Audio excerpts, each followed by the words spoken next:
Flux.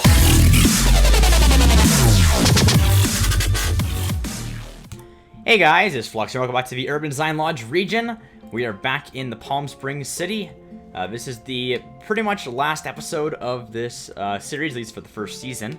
I have essentially finished my city here for the Urban Design Lodge region. I do think it worked out pretty well. I essentially used the 3 districts kind of design, so I have a kind of a Y intersection here going off in these different directions, and I used basically a kind of low density in residential on this side and a high density on this side, and then in this little back corner here I have basically everything else, which is like my industry and my my ore mines, all my stuff.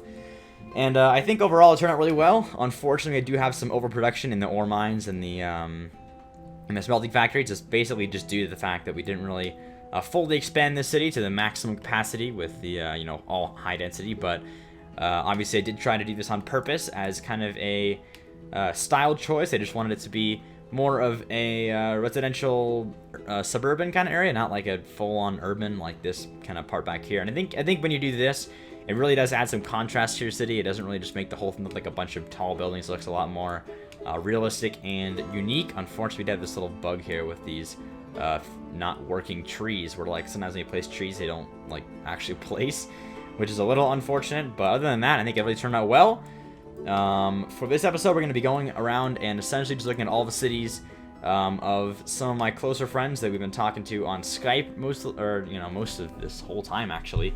I did not talk to everybody on this region, but I did talk to most people, so I'll hit as many cities as possible in this, you know, small little episode. I'm not going to really cover all the cities, but as many as I can, and then hopefully we'll do a live stream of some sort later on with all the guys in a Skype call or group call again, and we can go over the cities together. But just for now, I want to do it myself and kind of give my opinion of each city, you know, what I thought I liked and everything like that. So yeah, let's get started. We'll go first to Aruga City, and we'll see what's going on. He's over here in Plateau City, so I'll see you guys in just a minute.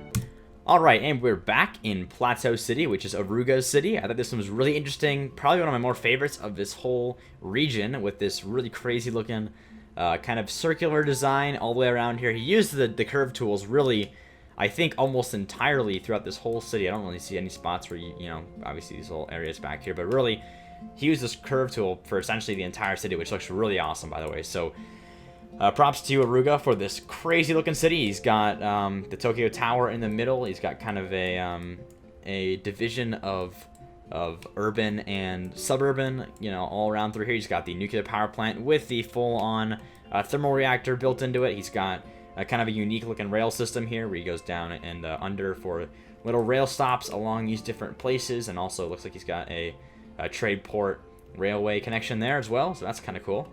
Overall, really awesome city. I'm going to go kind of quick on these because I have lots of cities to cover, but really awesome job, Aruga. Really cool looking, really unique looking city. Definitely something I haven't seen in a while, so awesome work on that one. Alright, we are back, this time in SimCity Bryan City, which is called Simpleton. Another awesome build. I think SimCity Bryan really has a lot of interesting ideas on how to do lots of intricate designs, especially with this railway system. I think it's one of the best parts of the city. He's got this crazy railway system. He goes like basically throughout the entire city, almost like a subway system. So he's got like one little connection here, and then he goes back down over here to the connection over here. And he goes back down over here somewhere. Here we go, on this side, and it comes around this way and down this way. Where else is it going? I think this goes back to the main station back over here. Where did I even go? Over here. Oh, okay, it's back to the main station. So essentially a big kind of triangle loop kind of thing, which I think actually worked out really well. In his parts, he has lots of terrain to work with. I kind of use it to his advantage here. You can see he's got this solar power plant, nice and kind of tidily packed in there, along with looks like a cool looking airship like dock way out here with this part over here, which is kind of cool.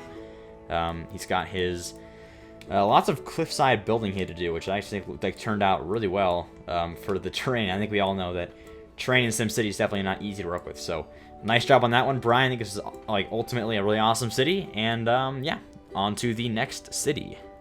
Alright everybody, welcome to Satin, spelled with 3 T's. It's Zat City. I do really like this city a lot. It's definitely on one of my more favorite I guess you could say, blocks of the entire region. It's got this kind of cool looking river going through right along the outside, kind of creating a little islandy inside spot. It's always like a fun one to build on. I think he did a great job on this one. I think one of my favorite parts of his whole city is the way that he incorporates the kind of degree angle going around here of this river, and he kind of turns that into a guide for how his streets go. So he has kind of an outer avenue following around here, and then he's kind of got all his roads that are splitting off, kind of following that kind of arc pattern. And it goes from a grid in this direction to kind of more like a this direction kind of thing. And I think that combined with his like unique little circles and things like that around his road layouts definitely added or made for an interesting looking city. This is one of my favorite cultural buildings of all time, so props for using that. I think we mentioned it like in one of our older Urban Design Lodge episodes. After that, everyone started using it. So yeah, really awesome cultural building, and overall a great looking city. I do like the way he used this kind of outer area for his utilities and his services and stuff, and then he kind of left the inner city for his buildings and things of that nature. Also it's got like one of these a ferry terminal going from here to over here, which is actually one of the most I guess you could say efficient use of the ferry terminal I've ever seen, because usually everyone just makes one, so having two that can kind of work together to send people to work, I guess. I don't know exactly what else you'd use it for besides going to work, but I do like this layout of city in general, with the utilities on this side and the oil over here, and then the main stuff in the middle. So great job, Zat. Awesome city, and we'll move on to the next city. Alright, we are back now in Claim Overlook, which is Strict Toaster City, and looks like we caught him at a bad time. It looks like he is just recovering from what looks to be either a lizard attack or a tornado attack. A tornado disaster. Looks like he had a coal mine get taken out, a house of worship. That's not good. Did he destroy that? Maybe that's what caused it. I don't even know. An ore mine. Wow, he got basically everything that he needs destroyed. Probably also went through here, looks like, as well. It's probably just now recovering, so that's a little unfortunate. But other than that, I think that he is working on, looks like, a ore mining and smelting city, so that's very interesting. I do like all the green in this city. Lots of trees placed everywhere. International Airport shows down the lack of power. That's not good. I do like that he has kind of a nice dense inner city spot over here. He's got the roads planned out perfectly. Must have used the what is it, the $439 trick or whatever you call it, that allows you to place roads exactly right. But these are all right and kind of packed in here. I do like all that stuff, along with this kind of curved entrance here. I remember he started with this, and I think he looks like he stuck with it this whole time. Unfortunately, some traffic issues here, probably from people coming in and out from the international airport, maybe? I don't know, because the airport's pretty, well, it sends a lot of people over, so maybe that's it. I don't even know exactly, but either way, I like that he used this circular kind of, or not really circular, but more like a curved layout like he was planning on doing originally, where he was going to have, I remember originally way back he had this kind of grid pattern with the curve, and he kind of stuck with it here with this curve back in this direction. So yeah, looks great, Strick. I like this design a lot. I do like, I think this would look cool without the disaster, but I think this was a cool idea with this railway system going all through here. I think it's actually trading with mine right now. I think mine goes straight to his, so we're kind of doing some tourist sharing, so that's cool. Anyway, that is Strict Toaster City, and now we'll head on back to the next city.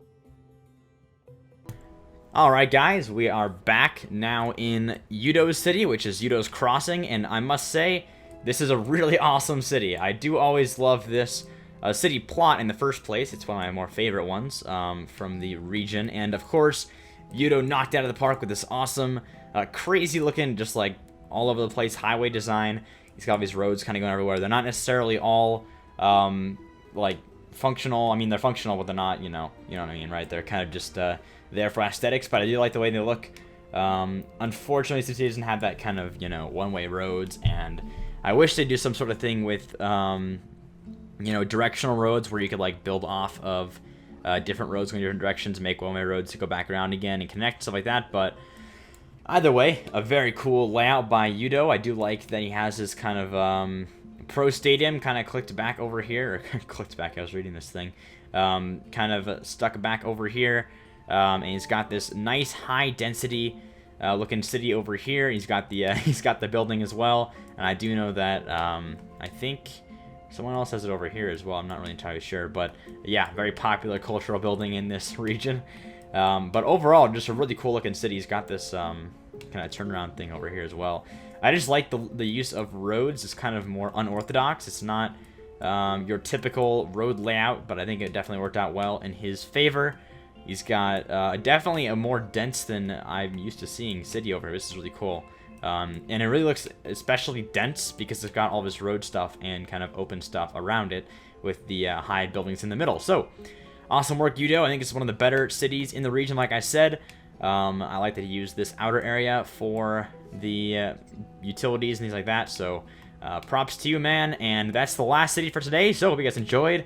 We will definitely come back, hopefully soon, with either a new season of this stuff or maybe even just a live stream showing off all of our cities together. So, that's the plan. We'll see what happens from here. But I hope you guys enjoyed. And as always, thanks for watching, and we'll see you next time.